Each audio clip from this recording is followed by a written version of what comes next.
श्री शिवाय नमस्तुभ्यम, हर हर महादेव। इस चैनल पर हम आपको गुरुजी पंडित प्रदीप मिश्रा जी के उपायों को वीडियो के माध्यम से करके बताते हैं ताकि देखकर समझने में आपको आसानी हो।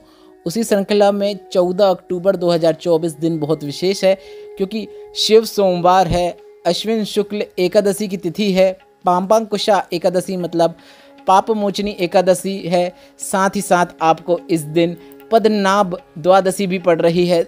काफ़ी अच्छा सहयोग बन रहा है और इस दिन आप गुरुजी पंडित प्रदीप मिश्रा जी के बताए कौन से 3 विशेष उपाय कर सकते हैं, उन्हीं की जानकारी हम आपको इस वीडियो के माध्यम से देने वाले हैं। सभी उपाय हम आपको वीडियो के माध्यम से करके भी बताएंगे, इसलिए वीडियो के अंत तक बने रहें ताकि कोई भी उपयोगी जानकारी आपसे ना छूटे। आप इनमें से कोई भी एक या फिर अपनी आवश्यकता के अनुसार एक से अधिक उपाय करके आप इस सोमवार का अधिक से अधिक लाभ प्राप्त कर सकते हैं।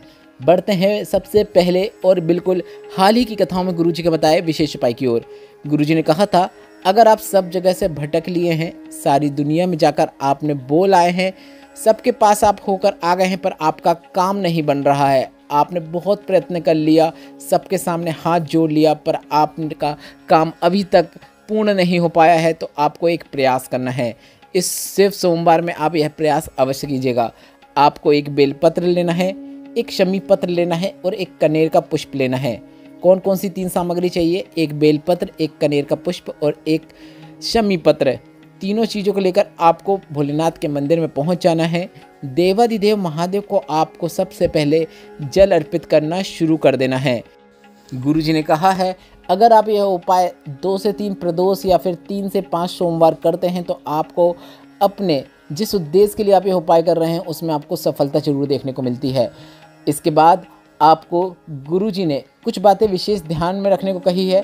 गुरुजी ने कहा है आपको बेलपत्र, शमी पत्र और कनेर के पुष्प को जल चढ़ाने के बाद शिवलिंग पे अर्पित कर देना है। मतलब पहले जल चढ़ाना है, उसके बाद जो 3 सामग्री है, एक बेलपत्र, एक शमी पत्र, एक कनेर का पुष्प, उसे आपको शिवलिंग के ऊपर अर्पित कर देना है। अगर आप यह उपाय 3 सोमवार भी करते हैं तो आपको लाभ जरूर देखने को मिलेगा। उपाय करते समय आप श्री शिवाय नमस्तुभ्यम या फिर नमः शिवाय या फिर ओम नमः शिवाय मंत्र का उच्चारण अवश्य कीजिएगा। बढ़ते हैं दूसरे विशेष उपाय की ओर। अभी कुछ समय पहले गुरुजी ने एक विशेष उपाय बताया था जो कि श्रंभेश्वर महादेव के नाम से जुड़ा हुआ था।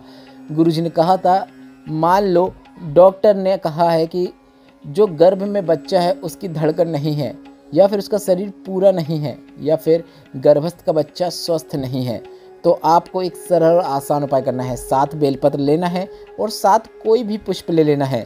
आपको श्रंभेश्वर महादेव का नाम लेते हुए एक बेलपत्र को शिवलिंग के ऊपर अर्पित करना है। इसके बाद एक पुष्प को आपको शिवलिंग के ऊपर अर्पित करना है। हर चीज़ को अर्पित करते समय आपको श्रंभेश्वर महादेव का नाम स्मरण करना है। ऐसा करके आपको 7 बेलपत्र अर्पित करना है, 7 पुष्प अर्पित करना है। मतलब आप समझ गए होंगे। आपको सबसे पहले एक बेलपत्र अर्पित करना है, श्रंभेश्वर महादेव ऐसे बोलते हुए। इसके बाद इसी बेलपत्र के ऊपर या फिर शिवलिंग के ऊपर आप अर्पित कर रहे हैं तो शिवलिंग के ऊपर आपको एक सफ़ेद पुष्प अर्पित करना है। फिर दूसरी बेलपत्र अर्पित करना है, फिर दूसरा पुष्प अर्पित करना है, फिर तीसरा पुष्प, फिर चौथी बेलपत्र, फिर चौथा पुष्प, फिर 5वीं बेलपत्र, फिर 5वां पुष्प, फिर 6वीं बेलपत्र, फिर 6वां पुष्प, फिर 7वीं बेलपत्र और 7वां पुष्प। इस प्रकार से आपको 7 बेलपत्र 7 पुष्प अर्पित करना है। इसके बाद आपको एक बेलपत्र और एक पुष्प लेकर अपने घर आ जाना है। जो आपने अर्पित किया है उसमें से कोई से भी एक बेलपत्र ले सकते हैं और एक पुष्प ले सकते हैं और उसे लेकर आपको अपने घर आ जाना है। 15 दिन बाद आपको फिर से जांच कराना है बच्चे की। जो भी गर्भ में बच्चा है वह स्वस्थ रहेगा, पूर्ण रहेगा। शंभेश्वर महादेव का स्मरण करने में 33 कोटि देवी देवताओं का भी भाव होता है, बहुत महत्व होता है। यह उपाय आप करके देखिएगा और 15 दिन बाद जो आपने एक बेलपत्र और एक पुष्प लाए हैं उसे आप या तो निर्वाल रूप में विसर्जन कर सकते हैं या फिर आप बेलपत्र या फिर बरगद या फिर पीपल के पेड़ के नीचे छोड़ सकते हैं, अगर नदी, तालाब, सरोवर नहीं है तो। अगर हैं तो वहाँ पर जाकर आप उसका विसर्जन कर सकते हैं। बढ़ते हैं तीसरे और अंतिम विशेष उपाय की ओर। गुरुजी पंडित प्रदीप मिश्रा जी का बताया एक ऐसा उपाय जिसे आप किसी भी प्रदोष में करके अधिक से अधिक लाभ प्राप्त कर सकते हैं। यह उपाय गुरुजी पंडित प्रदीप मिश्रा जी ने प्रदोष की तिथि में करने को कहा है। तो आप जब भी प्रदोष आएगी, अभी आप 15 अक्टूबर को जो प्रदोष है उसमें भी आप यह उपाय कर सकते हैं। गुरुजी ने कहा, भगवान शंकर ने सभी 33 कोटि देवी देवताओं को अपने अंदर समाहित करके एक रूप रखा था जिसे हम शंभेश्वर महादेव के नाम से जानते हैं।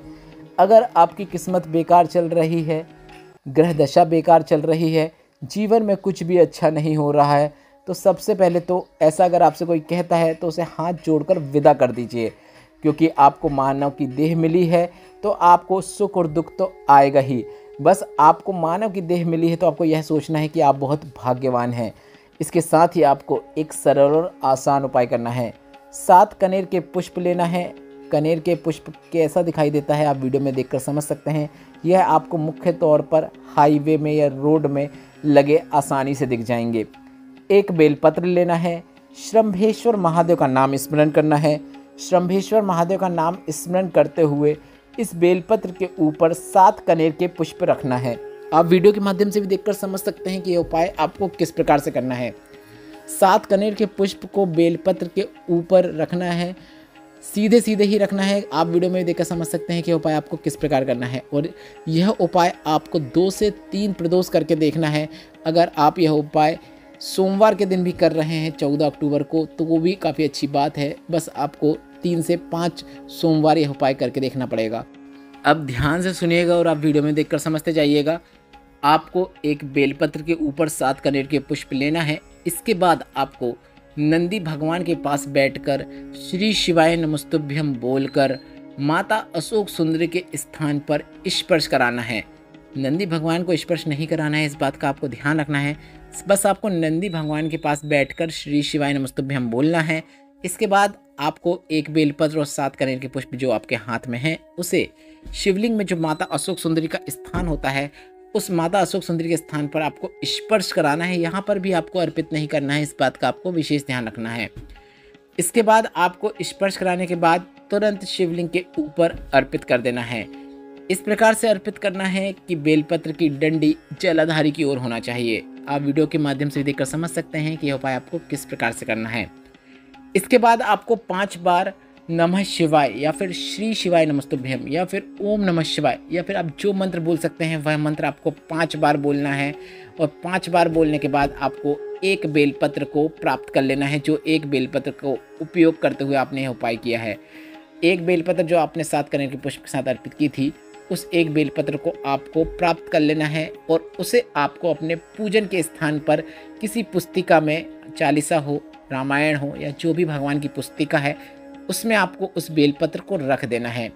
जितने प्रदोष या सोमवार करेंगे आपको उतनी बेलपत्र रखते जाना है।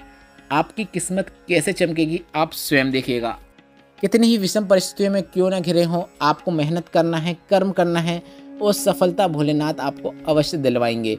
इस वीडियो में बताए गए उपायों से संबंधित कोई प्रश्न है तो वह प्रश्न आप कमेंट बॉक्स के जरिए पूछ सकते हैं। मेरे द्वारा दी गई जानकारी अगर आपको थोड़ी सी भी उपयोगी लगी हो तो इस वीडियो को लाइक करके कमेंट बॉक्स में हर हर महादेव अवश्य टाइप कीजिएगा। व्हाट्सएप में जुड़ना चाहते हैं तो उसकी लिंक भी मैंने कमेंट बॉक्स में मेंशन कर दी है, जो कि बिल्कुल फ्री है। श्री शिवाय नमस्तुभ्यम। हर हर महादेव।